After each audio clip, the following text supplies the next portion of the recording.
Ces derniers temps, il y a eu des élections en Allemagne et le chancelier a changé.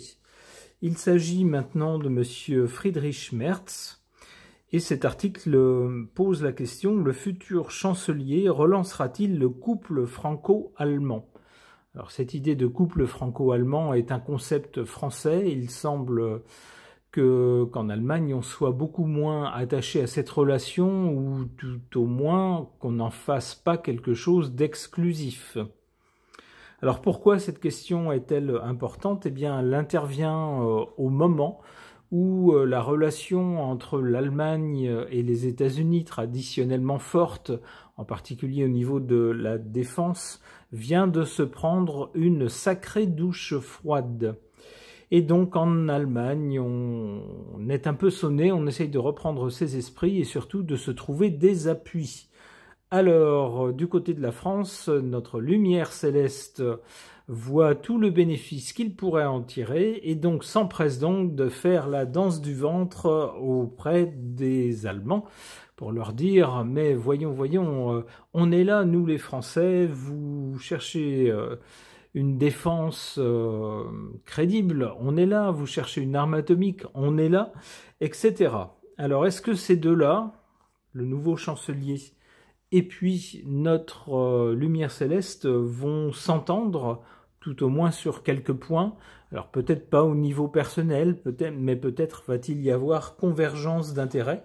Je ne sais pas, je vais poser la question aux cartes pour voir ce qu'elles suggèrent de cette relation franco-allemande. J'interroge mon tarot.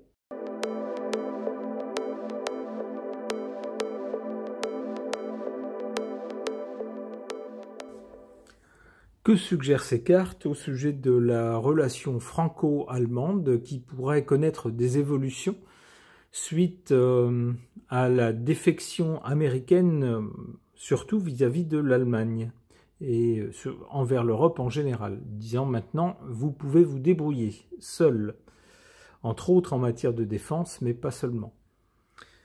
Alors on a à l'origine ici, ou dans un passé récent, la roue de fortune qui nous parle de changement et d'évolution.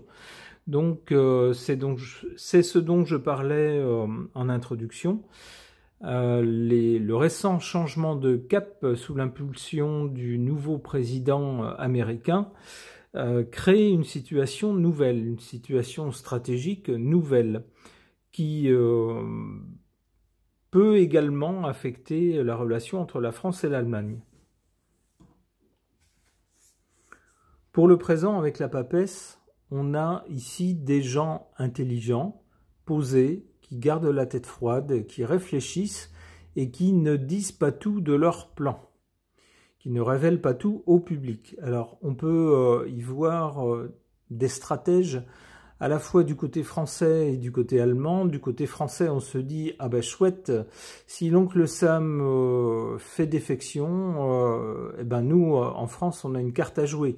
Surtout une carte militaire à proposer aux autres. Du côté allemand, sans doute se dit-on: qu'est-ce qui est le mieux pour nous? Est-ce qu'il faut essayer d'amadouer Papy Ronchon du côté de l'autre côté de l'Atlantique? Est-ce qu'il faut se dire: bon, avec celui-là, c'est fini, de toute façon, ça n'ira plus, cherchons autre chose? Est-ce que les Français, pas toujours forcément très fiables, mais toujours prêt à aider, peut-être pourrait-il fournir une aide, ou peut-être faut-il regarder plus à l'est en retournant sa veste à 180 degrés et puis se dire peut-être que l'ours de l'Est, finalement, ça avait du bon. C'est sans doute toutes ces réflexions qui passent dans les têtes de nos voisins allemands en se demandant, ma foi, qu'est-ce qui est le plus bénéfique pour nous stratégiquement? Qu'est-ce qui est le mieux pour notre pays? Qu'est-ce qui est le mieux pour les citoyens du pays? Alors, du côté de l'avenir, on a ici une rupture nette par rapport à ce qui s'est fait jusqu'à présent et un nouveau départ sur un autre pied. Alors, ici, le tirage concerne la relation franco-allemande. Alors, on peut penser avec cette carte-là, soit qu'il y aura une fin assez nette, assez marquée à cette relation, c'est-à-dire que L'Allemagne pourrait dire par exemple à la France, ben vous êtes gentil, mais nous on n'a pas envie spécialement de faire des projets communs avec vous, que ce soit au niveau défense, que ce soit au niveau économique, que ce soit dans d'autres domaines. Nous on va se chercher des partenaires ailleurs, peut-être des partenaires plus grands, peut-être des partenaires ayant pour nous d'autres avantages, etc. Ça peut être ça. Ça peut être aussi la fin d'une relation, comment dire, qui valait surtout pour les caméras et pour les photos des magazines, mais qui, dans le fond, ces dernières années, bof, n'était pas très dynamique. Bon, se dire, on va remettre tout ça à zéro avec cette carte-là, cette carte sans nom, et puis on va repartir d'un autre pied avec une relation beaucoup plus serrée. Ça peut être ça aussi. On va voir avec d'autres cartes après dans quel sens ça va.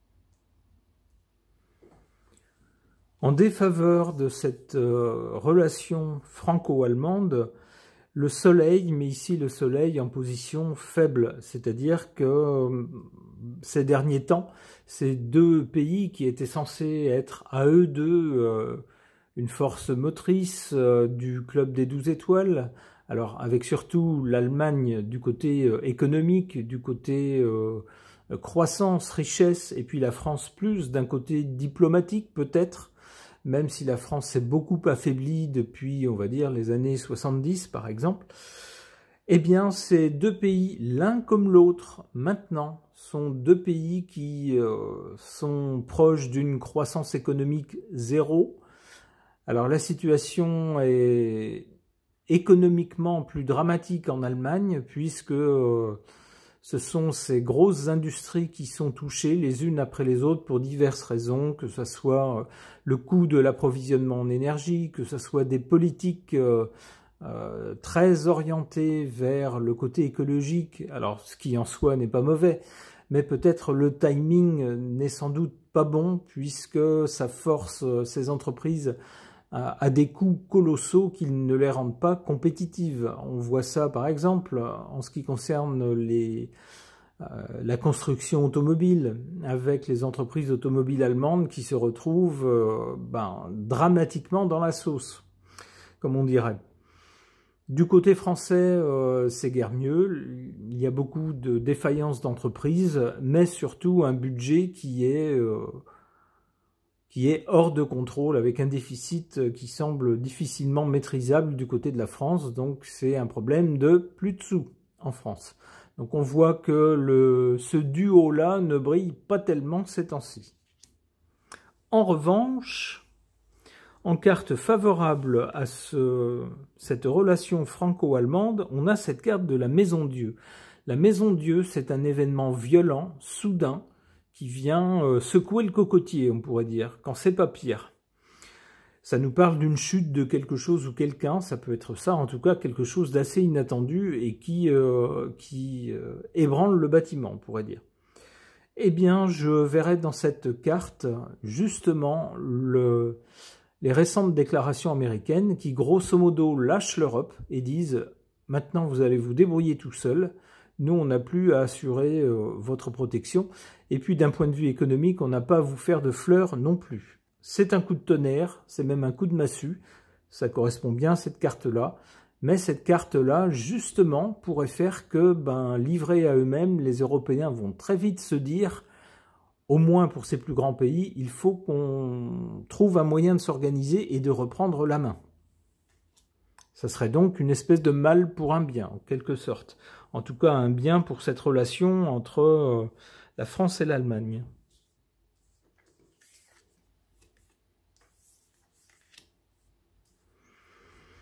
Alors, du côté de l'avenir, on voit donc que quelque chose dans cette relation s'arrête. Sans doute le type de relation qu'il y a eu jusqu'à présent, une relation un peu plan-plan, un peu pour les caméras, et puis finalement en profondeur, bof, pas grand-chose, à part des échanges culturels d'un pays à l'autre, mais sinon, tout ce qui a été fait entre ces deux pays vaut aussi pour les autres pays d'Europe, que ce soit la monnaie commune, que ce soit les frontières, etc. Ça vaut aussi pour les autres pays, donc c'est plus une relation exclusive.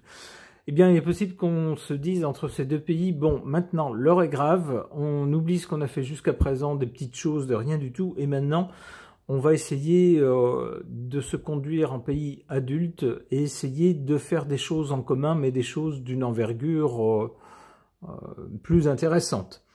Avec l'ermite, ça semble nous dire que le chemin va être long et difficile entre ces deux pays. Bah oui, comment faire pour faire des choses en commun, pour leur donner un peu plus d'importance, sans qu'il y en ait un qui, subrepticement, soit plein d'arrière-pensée et tente, mine de rien, de prendre le leadership sur cette relation. C'est toujours le danger.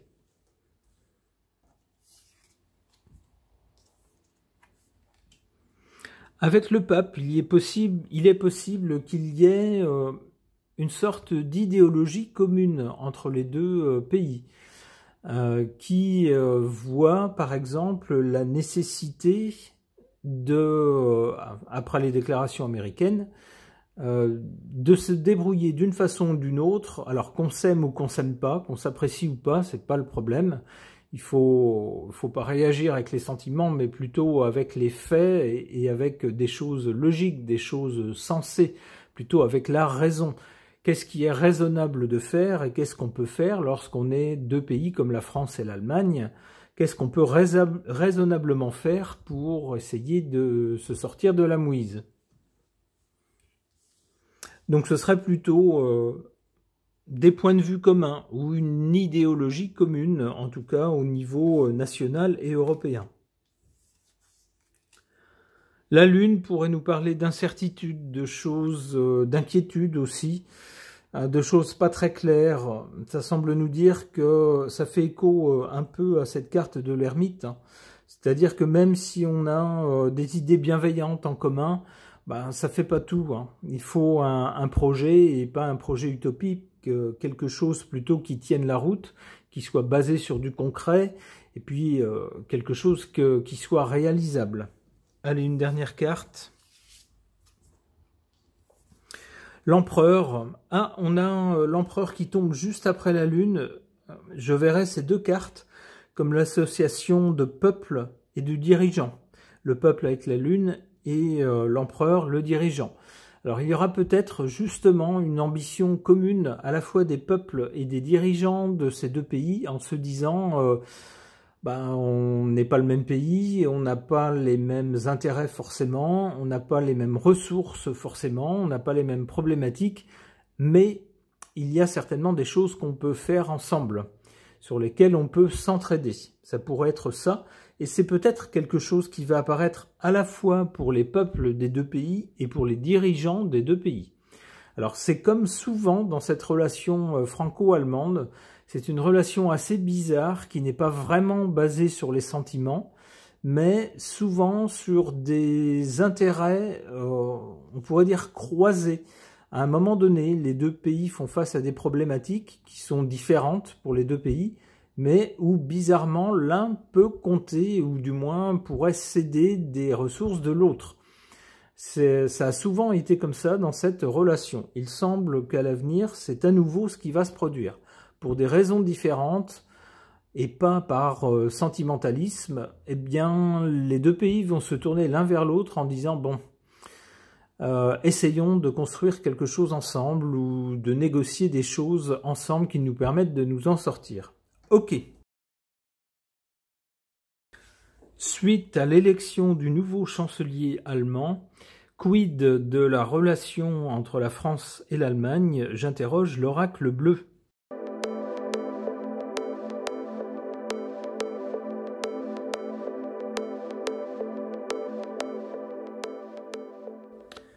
Que suggèrent ces cartes au sujet de la relation entre la France et l'Allemagne après les récents changements survenus entre les États-Unis et l'Europe, dans le sens d'un refroidissement? On a ici du côté du passé la sérénité, c'est-à-dire qu'entre la France et l'Allemagne, On peut dire grosso modo que depuis la fin de la Deuxième Guerre mondiale, les deux pays ont cherché constamment à essayer de travailler à des projets communs, à essayer de mettre des choses en commun, pas trop, on va dire par sentimentalisme, mais plutôt pour rendre impossible une autre guerre entre les deux pays et puis essayer de se comprendre dans la mesure du possible. C'est pas toujours le cas, mais on essaye de se rapprocher, on essaye de faire un pas l'un vers l'autre. Ce qui donne finalement, au bout du compte, une certaine sérénité sur, on va dire, les 50 dernières années entre les deux pays.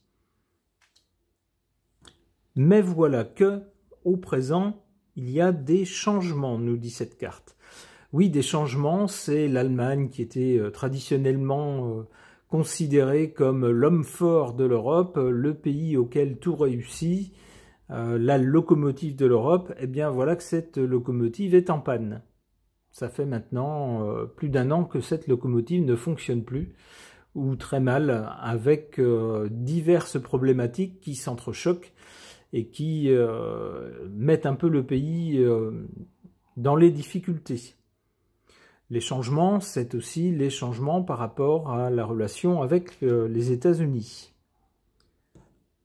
Eh bien, du côté de l'avenir, on a cette carte de la lumière. Il se pourrait bien justement que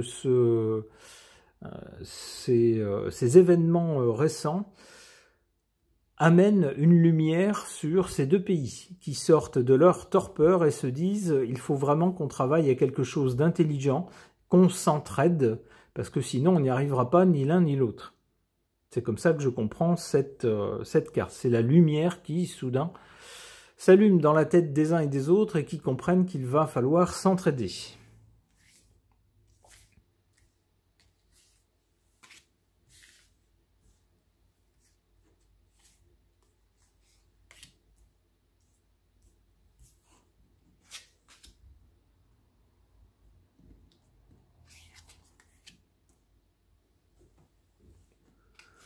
En carte défavorable, les voyages. Ben oui, le problème ici, c'est bien quelque chose qui a trait à l'étranger. En l'occurrence, le coup de tonnerre américain, qui fait que soudain, on se retrouve gros gens comme devant, en se disant, ben mince, qu'est-ce qu'on va faire maintenant? C'est pas vrai qu'il va falloir prendre des décisions tout seul, inventer notre avenir tout seul, Eh bien si, et du coup, nous dit cette carte en position forte, c'est l'indécision. Qu'est-ce qu'on fait? Est-ce qu'on essaye un peu de cirer les pompes de Papy Ronchon de l'autre côté de l'Atlantique? Peut-être qu'il reviendra à une meilleure humeur. Ou pas, peut-être qu'on se dit c'est plié avec lui, et bah, peut-être qu'on se tourne complètement à l'est en se disant finalement ça avait du bon, hein, l'ours, hein, avant. Hein. On avait de l'énergie à pas cher, par exemple, ce qui évitait de planter notre économie. Ça pourrait être ça. Ou alors on se dit, ben qu'est-ce qu'on peut faire entre nous, le club des Européens, en particulier entre la France et l'Allemagne? Est-ce que la France peut fournir ceci ou cela à l'Allemagne? Et en échange, l'Allemagne pourrait fournir ceci ou cela à la France. Vous voyez, ce genre de choses. On ne sait pas. Sur le présent, c'est encore indécis, nous dit-on. Alors, avec cette carte en position favorable, ça tendra à nous dire, c'est très bien d'être indécis pour le moment, c'est-à-dire, il ne faut pas mettre la charrue avant les bœufs. Il faut bien peser le pour et le contre de chaque option possible, avant de se décider.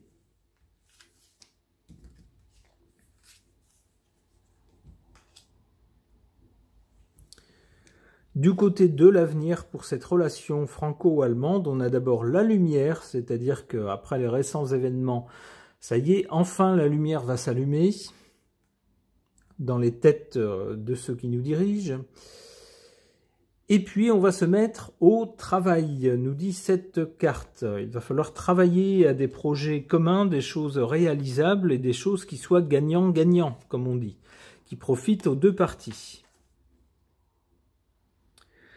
On nous dit également, ici on nous parle du sacrifice, c'est-à-dire que tout ne va pas être facile et qu'il y aura certainement des choses qui ne seront pas faciles à amener. Ça peut être par exemple le sacrifice d'une souveraineté qu'on voyait revenir en se disant chouette, avec la tutelle américaine qui s'en va, on va pouvoir chacun reprendre notre souveraineté. Eh bien, peut-être pas forcément tant que ça. Si on doit céder les uns les autres, il va bien falloir partager des choses. Une autre carte. La ville, la ville, ça donne l'idée peut-être aussi des capitales. C'est l'idée que ça va se jouer justement peut-être entre les gouvernements, entre les têtes pensantes de ces deux pays pour essayer de redéfinir la relation et redéfinir des projets communs. Que nous dit cette dernière carte? J'en tirerai pas plus, je ne vais pas tirer tout le jeu non plus. Le patriarche. Alors le patriarche, c'est quelqu'un normalement à la fois de sage et d'assez âgé. Peut-être va-t-on dans chaque pays, chacun des deux pays, la France et l'Allemagne, se retourner sur la relation entre les deux pays dans le temps et regarder dans le temps qu'est-ce qui a fonctionné et qu'est-ce qui n'a pas fonctionné pour tenter d'en revenir à des fondamentaux entre les deux pays et de se dire, plutôt que de faire n'importe quoi, ou d'inventer des trucs hasardeux, regardons au cours de l'histoire de cette relation ce qui a fonctionné, et peut-être peut-on en revenir à cela sans tenir sagement à ce qui fonctionne. Eh bien, on espère en tout cas que les événements récents, si ils ont surpris plus d'une personne en Europe, et pas forcément dans le bon sens, surtout déstabiliser pas mal de gens, seront l'occasion justement de repenser la relation entre les deux pays et sans doute s'entraider. Peut-être pour des projets que l'on souhaite couronner de succès à l'avenir entre ces deux pays. Ce tirage est maintenant terminé. Merci de l'avoir suivi.